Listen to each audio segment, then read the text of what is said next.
Good morning student, welcome to the Sun Public School online classes. आज हम class third Hindi का chapter 7 read करेंगे। तो चिल्ड्रन, आज आपको मेरे साथ चैप्टर 7 रीड करना है। तीसरी बहन। बोले और लिखे। ओनली आपको इनके अर्थ यानी मीन समझने। खुशखबरी यानी अच्छी सूचना। पुलकित यानी प्रसन्न या खुश होना। प्रयास यानी कोशिश। अस्पताल यानी दवा खाना। अंगुलियाँ यानी उंगलियाँ। चमकीली यानी चमकना। गुणवान यानी गुणी। विवाह यानी शादी। सहायक यानी मददगार। व्यस्त यानी किसी काम में व्यस्त होना। पाठ परिचय। प्रस्तुत पाठ में भारत की एक विकट समस्या पर विचार किया गया है। भारत में लड़कियों को लड़कों से निम्न समझा जाता है। यहाँ लड़कियों के जन्म लेने पर दुख तथा लड़कों के जन्म लेने पर खुशी मनाई जाती है, परंतु यह भेदभाव हमें समाप्त करना होगा। इसी उद्देश्य से इस पुस्तक में इस अध्याय को सम्मिलित किया गया। यानी प्रस्तुत जो पाठ है, इसमें प्रस्तुत पाठ में भारत की एक विकट यानी एक कठिन या गहरी समस्या पर विचार किया गया है। भारत में लड़कियों को लड़कों से निम्न यानी जो लड़कियां हैं उनको लड़कों से निम्न यानी नीचा समझा जाता है। यहाँ लड़कियों के जन्म लेने पर दुख यानी जो लड़कियां जन्म लेती है तो दुख तथा लड़कों के जन्म लेने पर खुशी मनाई जाती है। यानी जब लड़की जन्म लेती है तो सब मतलब दुख, लोगों को दुख होता है, और जब लड़के जन्म लेते हैं तो खुशी मनाई जाती है। परंतु यह भेदभाव हमें समाप्त यानी ख़त्म करना होगा। जो लड़की के प्रति जो भेदभाव हो रहा है उसको हमें ख़त्म करना होगा। इसी उद्देश्य से इस पुस्तक में इस अध्याय को सम्मिलित किया गया यानी मिलाया गया है। आओ पढ़े। रीता और गीता स्कूल से घर आई। यानी जो दो बहनें थे रीता और गीता, तो स्कूल से घर आई।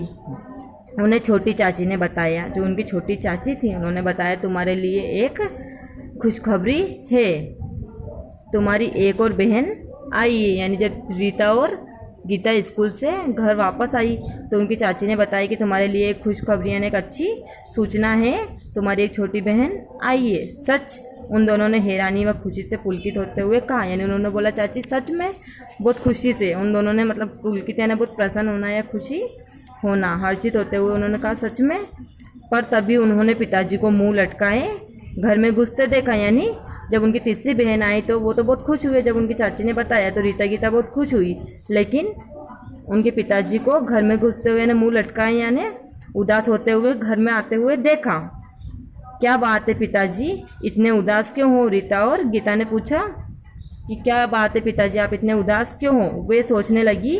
उन्होंने पिताजी से पूछने का प्रयास भी किया। वे सोचने लगी कि पिताजी इतने उदास क्यों हुए, यानी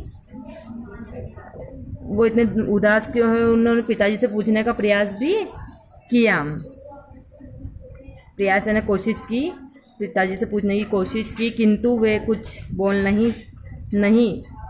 किंतु वे कुछ बोले नहीं। उन्होंने रीता गीता ने पिताजी से पूछा कि तुम उदास क्यों हो, परंतु वे कुछ बोले नहीं। तभी चाची उन दोनों को अस्पताल ले गई। वहाँ जाकर उन्होंने एक प्यारी सी बच्ची को पालने में देखा। यानी वो पूछते तो पिताजी ने पिताजी से पूछने लगी कि उदास क्यों हो, पूछने का प्रयास भी किया, लेकिन उनकी चाची उससे पहले ही उनके पिताजी कुछ बोले उससे पहले ही वो उन्हें अस्पताल ले आई उनकी चाची। और वहाँ जाकर उन्होंने एक प्यारी सी बच्ची को पालने में देखा। गोरी चिट्टी और नाजुक, पतली पतली उंगलियां और गोल गोल चमकीले काली आँखें। इतनी सुंदर जीती जागती गुड़िया पाकर भी उनकी माँ निराश से क्यों देख रही थी। यानी जब वे अस्पताल आए तो उन्होंने पालना रहता है उसमें देखा कि पालने में एक प्यारी सी छोटी सी बच्ची है जो गोरी चिट्टी है और नाजुक यानी बहुत कोमल है।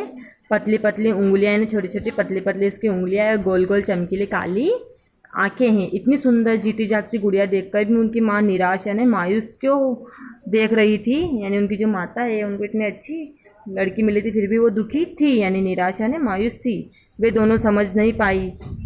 माँ ये हमारी बहन ही है ना, वो लगा उनकी माँ को उदास देख के वो बहन समझ नहीं पाई और उन्होंने बोला माँ ये हमारी बहन ही है ना। रीता को अचानक इतनी बड़ी खुशी की बात पर सहसा विश्वास नहीं हो रहा था। यानी उसको विश्वास नहीं हो रहा था इतनी बड़ी खुशी पाकर। हाँ माँ ने कहा। हाँ माँ ने धीरे से कहा, हम इसके साथ खेलेंगे, बातें करेंगे, बड़ा मज़ा आएगा। गीता ने उमंग से झूमते हुए कहा, यानी खुशी से झूमते हुए कहा। नहीं,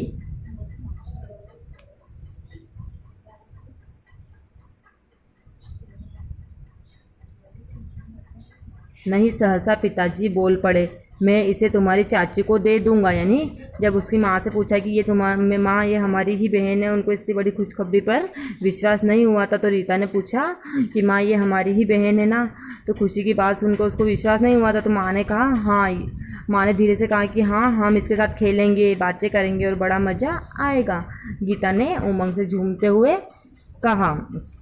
नहीं सहसा पिताजी बोल पड़े, मैं इसे तुम्हारी चाची को दे दूंगा। यानी उसके जो पिताजी, उन्होंने कहा कि मैं इसको, जो लड़की है, इसको तुम्हारी चाची को दे दूंगा। 3 लड़कियों का पालना पोषण खिलाना पिलाना मेरे बस की बात नहीं है। यानी 3 लड़कियों का पालन पोषण करना, यानी इनकी देखभाल करना मेरे बस की बात नहीं है। रीता और गीता पर मानो बिजली गिर पड़ी, दोनों रुआसी हो उठी। यानी दोनों के ऊपर बिजलियाँ ने कोई मुसीबत आ पड़ी। यानी उन दोनों को लगा कि उनकी चाची को दे देंगे, तो दोनों घबरा गई। सहमते हुए रीता बोली, पिताजी हम इसकी देखभाल करेंगे। तो रीता बोली, पिताजी हम इसकी देखभाल करेंगे, अपनी रोटी में से थोड़ी सी रोटी इसे खिला दिया करेंगे, आप इसे हमारे पास ही रहने देना। तो रीता ने बोला कि नहीं पिताजी, इसे हमारे पास ही रहने देना, हमें हमारी रोटी में से आधी रोटी इसको भी खिला देंगे। गीता ने भी इसे हमारे पास ही रहने दो। गीता ने भी रीता के स्वर मिलाते हुए विनती की, हाँ पिताजी, यहाँ भला इतनी छोटी सी गुड़िया आपको क्या कष्ट देगी। यानी इतनी छोटी सी गुड़िया है, ये आपको क्या दुख देगी। देखिए ना कैसे आंखें झपका रही है, कितनी प्यारी है। यहाँ इसे जल्दी से घर ले चलिए, कितनी प्यारी है, ये आपको क्या दुख देगी। तभी दादी जी आ गई। उन्होंने पिताजी को समझाते हुए कहा, तुम्हारी बच्चियाँ ठीक कह रही है, तुम भी अपनी बेटियों को पढ़ाओ लिखाओ और गुणवान बनाओ। यानी इतने में दादी आ गई। उन्होंने बोला कि तुम्हारी लड़कियाँ ठीक कह रही है, तुम भी अपने बच्चों को पढ़ाओ लिखाओ, यानी उन लड़कियों को पढ़ाओ लिखाओ और उनको गुणवान यानी गुणी बनाओ। किंतु आप तो जानती ही है, उनके पिताजी ने कहा, किंतु आप तो जानती ही है कि मेरा वेतन कितना कम है। यानी मेरी जो तनख्वाह है वो कितनी कम है। ऊपर से बड़े हो जाने पर बेटी के विवाह में कितना दहेज देना पड़ता है। यानी मेरा वेतन भी कम है और ये बड़ी हो जाएगी तो कितना इसकी विवाह में, यानी इसकी शादी में कितना दहेज देना पड़ेगा। पिताजी बीच में ही बोल उठे। दादी जी ने तर्क देते हुए कहा, बेटे मत भूलो कि इंदिरा गांधी, मदर तेरेसा, रानी लक्ष्मीबाई भी इस देश की बेटियां ही तो थी। यानी दादी जी ने तर्क यानी उदाहरण देते हुए कहा कि मत भूलो, इंदिरा गांधी, मदर तेरेसा, लक्ष्मीबाई, ये सब हमारी ये महान, जितनी भी महान महिलाएं, ये हमारे देश की बेटियां ही हैं, जिन्होंने अपने कार्यों से, यानी अपने अच्छे कार्यों से, अच्छे काम से अपना और अपने परिवार व देश का नाम ऊंचा किया। यानी इन्होंने, रानी लक्ष्मीबाई, मदर टेरेसा, इंदिरा गांधी ने अपने अच्छे काम से अपने देश और अपने परिवार का नाम रोशन किया है। बेटियां बेटों के समान ही माता पिता की सहायक होती है। यानी ये बेटों के समान ही होती है। पिताजी कुछ क्षण विचार करने लगे, फिर मुस्कुरा पड़े। ठीक है बच्चियाँ, तुम्हारी बहन तुम्हारे पास ही रहेगी। रीता और गीता खुशी से झूम उठी और अपनी इस नई बहन से बातें करने में व्यस्त हो गई। तो उसके पिताजी ने भी हाँ कर लिया, ठीक है ये हमारे पास ही रहेगी। आई होप आज आपको चैप्टर 7 अच्छे से समझ में आया होगा और आप इसको एक बार फिर घर पे रीड करें। और इसका अर्थ है कि हमें लड़की और लड़के में भेदभाव नहीं करना चाहिए, यानी दोनों को एक समान ही मानना चाहिए। तो आप इसको एक बार फिर घर पे अच्छे से रीड करें। ओके।